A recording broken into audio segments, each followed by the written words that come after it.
Thank you all so very much for that first round of Poetic license here. I can show off my signs again. My Poetic license. I don't know. Why not? I've got them. So, hey, welcome to Poetic License. Thank you for these wonderful readings. I always enjoy hearing you guys, and it's always very cool. I'm going to do shorter poems for this next round, and they are from the most recent issue of Down in the Dirt, and it's called Shadows of Sanity. Shadows of Sanity. What? There's a hand there. Shadows of Sanity is the book, and there are 3 poems from the back of the book. One of them, the first one, is a short one that also appears in The Universe is in Your Hands.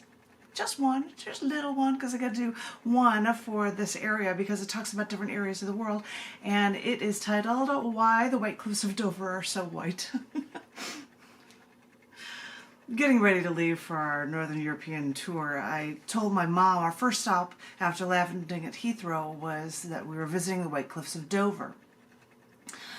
Now, I knew nothing of what a landmark this location was, made from the coccoliths of plankton after this part of Britain was submerged in such shallow seas 70 million years ago.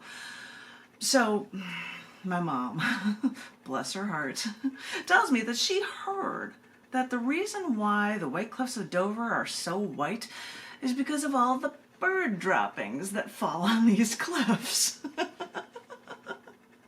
I know it's not true, but thanks, Mom, for making me laugh at the most inappropriate times sometimes, because sometimes, somehow, you have just the right thing to say. You're the best.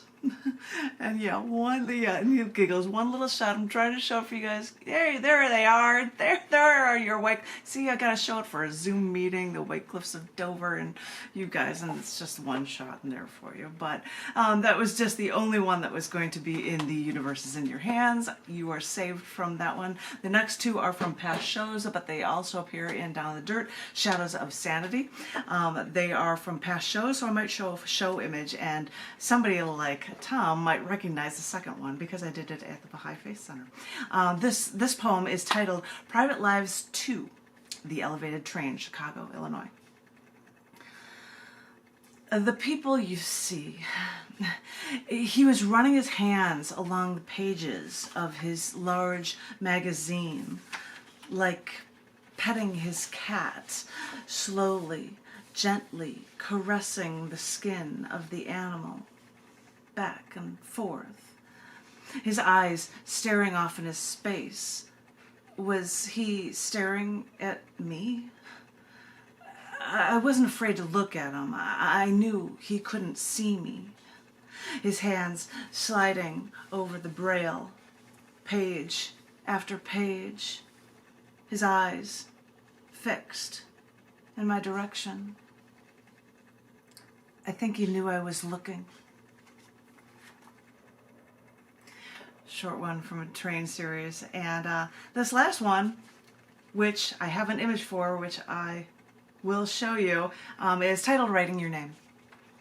Haha, and I can see it inside the book. And I don't know if Tom can recognize this poem, but I'll show it in color later, but don't worry about it, because I'll show it on the screen for you. This is called Writing Your Name. I sat there in the shade. I took a stick. I wrote your name in the ground. Preacher said the number 1 sin is lust. Then I am condemned to hell, for I want you. And I don't care what preacher says, for if the elements wash away your name tonight, I will be back tomorrow to write it again.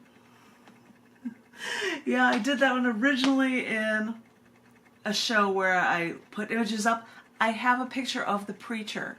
I have a picture of the preacher who was the one that would like yell at people. And so I put it up in the middle of the show. But Tom might recognize when I had Energy with Poetry and Music at the Baha'i Faith Center.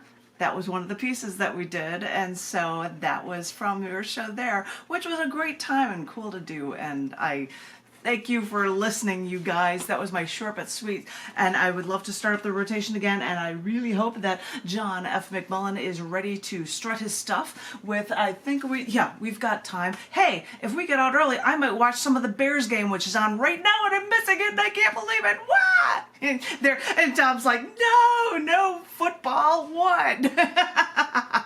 And Anyway, John F. McMillan, the stage is yours. Well, you know, you can laugh, but I was in Texas and I find this Bears thing and I'm like, I have to grab it. And I'm like, I have no idea what it is. And I turn around, I'm like, oh, it's an Urlacher shirt. He's actually somebody that was a big deal there. And I can't believe like $2 or $3 I get a shirt.